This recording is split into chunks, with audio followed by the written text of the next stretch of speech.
And this will not get close to the first down marker as he's brought down at the 26. Now a timeout called for by the defense as it'll come with 36 ticks to go in half number one. And how about this, a fake? And he's brought down. Can't do anything with a football. It's a sack and a turnover on downs. First and 10 here, and you know, if they could just get 3 out of this, something about whittling it to a one-score game at half that might provide a psychological boost. Forced out to his left. Open space inside the 10, and he gets it all the way down to the 3. Now another timeout called for by the offense as the clock will stop with 21 seconds to go here in the first half.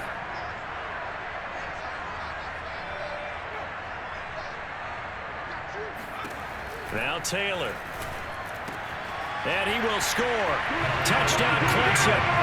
Andre Bridges as the first half is winding down. And the Tigers are able to cut into this lead in the final seconds of the first half.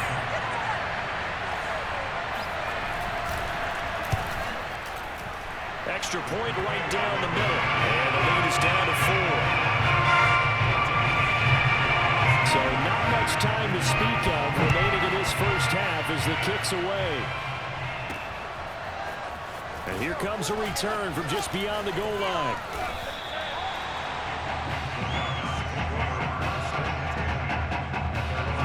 The Ducks set to go on offense as they come to the line. They'll indeed try to run it out as they start on the ground. Still fighting for more. And an anxious moment or two there, but they do get him down.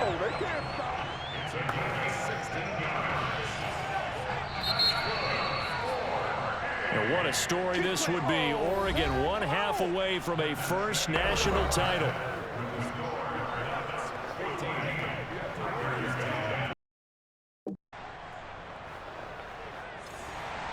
Just 1 half remains in the college football season as we begin the second half of this national championship game. And here comes a return from a few steps into the end zone.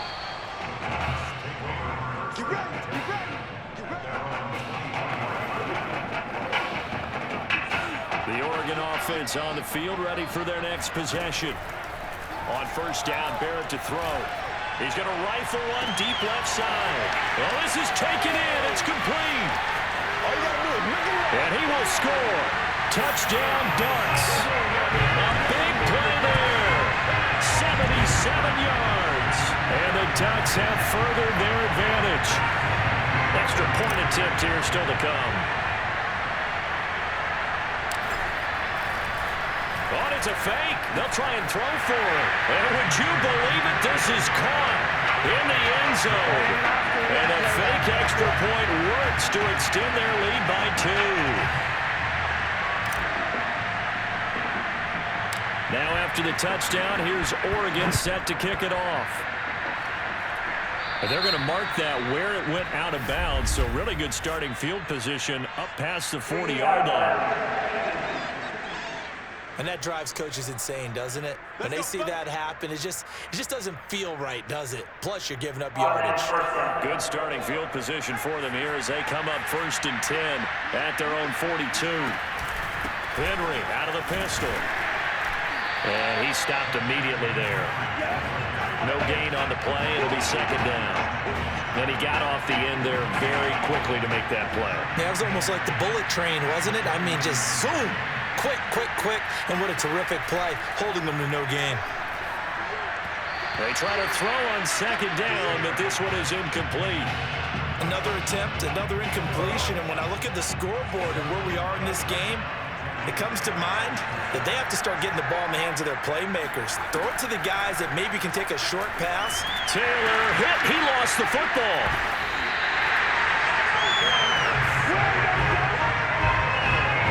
Fortunate to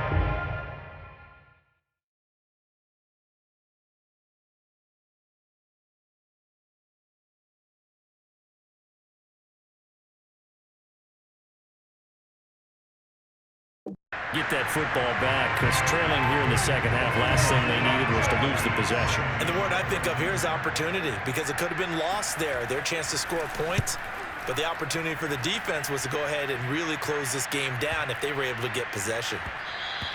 And this is going to hit the goal line and continue on into the end zone for a touchback. The Ducks set to go on offense as they come to the line. On 1st and 10, here's Barrett. He's going to fire one deep over the middle. He's got a man, complete. And they're going to have this across midfield and inside the 45. A big connection on that one, 37 yards. They keep looking his way, and he certainly keeps delivering. That puts him just shy of 200 yards receiving now for the game. And I've got a feeling they'll keep calling his number until the end. Gotta wonder, if you're on defense and you know he's getting the ball, can't you make an adjustment? And brought down, but not before they're inside the 25. And now we get into the psychology of the whole thing, because a lot of teams with a 2-score lead in the third quarter, they almost become defensive with their offense, just playing not to lose. I think with this team, you got to figure at this point, this is a great spot for them to go into attack mode, really try and put the hammer down and finish this one off. Similar to a shooter in basketball, just connected on the previous shot. They run another set for him on the next play. Now, we had a guy who made the catch. They tried to get the big one downfield, but came up empty. And down inside the 15, shy of the 10. That's the third time on this drive that these two have connected with each other. They've got a real rapport going. And right now, it's paying off with big chunks of yardage, as shown by that last play. And he's got it. And he will score. Touchdown, Ducks. A 12-yard touchdown grab. And the Ducks have furthered their advantage. Out comes the kicking team here for the extra point. Oh, it's a fake. They'll try and throw for it. And would you believe it? This is caught in the end zone. And the fake extra point works to extend their lead by 2. Now after the touchdown, here's Oregon set to kick it off. From way up at the 23.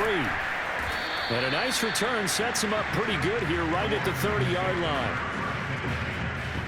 The Tiger offense ready to get after it one more time. And they're coming off a 3-and-out, my friend. I think they've got to look at that play sheet and go to a spot that they haven't gone before.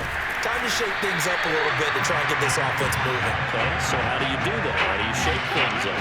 You look at what you're called before, realize it hasn't worked so well, and maybe try and find one of those special plays from one of your better players, and maybe try and hit something big and get things going in the excitement area. And they're not going to get to the line to run another play, so we will switch ends as the third quarter has come to a close.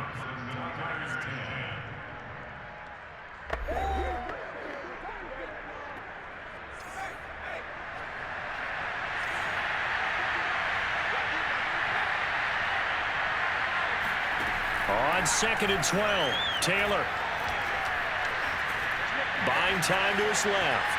And he will slide to a stop. He does have the first down. Sometimes guys get locked into such a groove. What do we call it? The game's slowing down. They see everything happening almost in slow motion. They see the lanes develop. In fact, he's right there. Well, and you want this from your leader, right?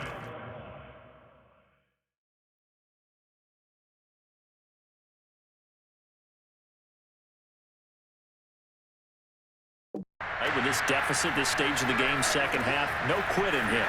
0. Here's a pass swung out left to his running back.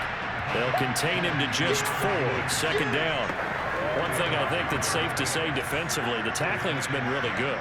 And because of that, it's been very, very hard for them to move the ball because you're not getting the benefits of run after catch. They're tackling him almost on the spot.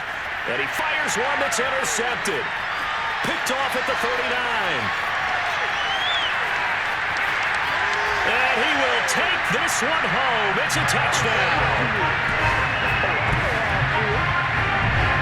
And that one will pretty much erase any hopes of a fourth quarter comeback. With emphasis, interception, return for touchdown.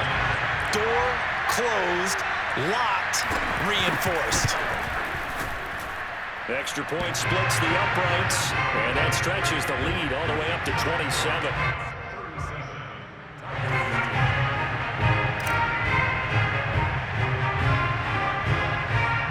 So they throw the pick six. They'll get another shot at it now as this one's in the air.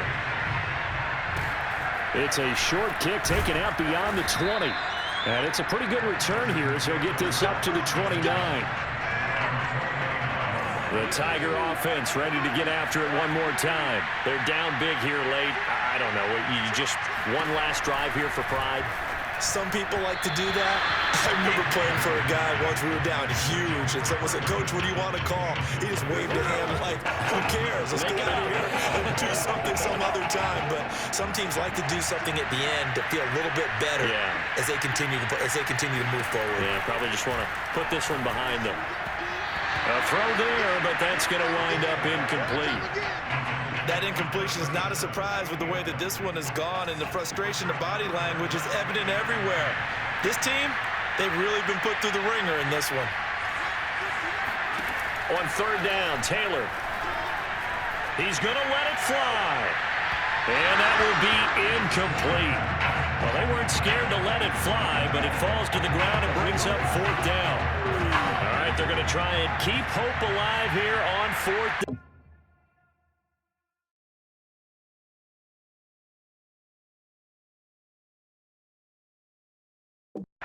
They're going for it. Here we go. It's Taylor on fourth down. Looking left side, and it's complete.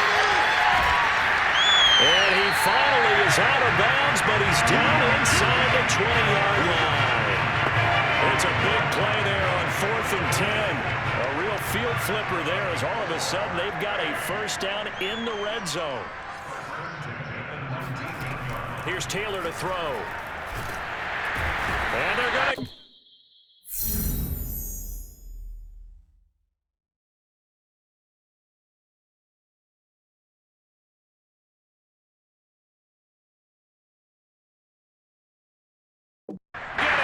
He's sacked back around the 28. They're going to need to get up and set in a hurry. Now a throw here to his running back. That'll go for a gain of 7. And that's good.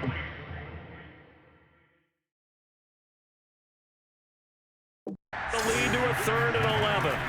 To throw is Taylor. Looking for the end zone. And this is going to be intercepted.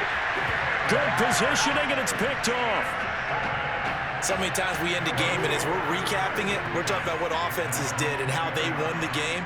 Let's flip this one over. The defense, they frustrated the offense the entire ball game. That's why they're walking out of here with a victory. And they're going to love to walk out of here with that as their final act, that interception. Good way for them to end it. It's a 7-yard carry to set them up with a 2nd and 3. I know that every now and then we get in those meetings with coaches, and you almost want to roll your eyes when they talk about staying on schedule when they're moving the football. But would you say a 7-yard run is ahead of schedule? 4th quarter with a lead, you love that, don't you? No doubt about it, because staying on schedule is trying to get 4 downs on first down. They did that plus 3. Ball up to the 35 now as they come up on 1st and 10. Now a give right side. Terry.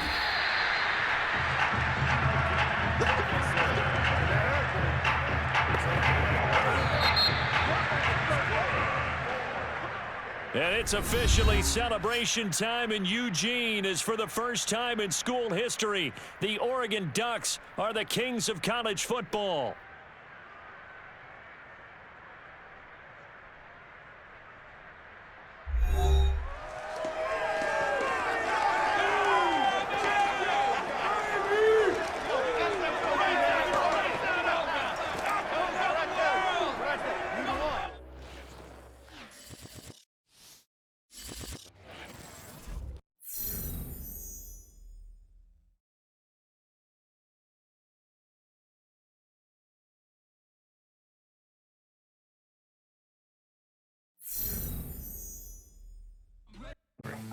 It's one of the main reasons why Oregon's going to be represented near the top of this year's draft. By their star wide receiver, of course.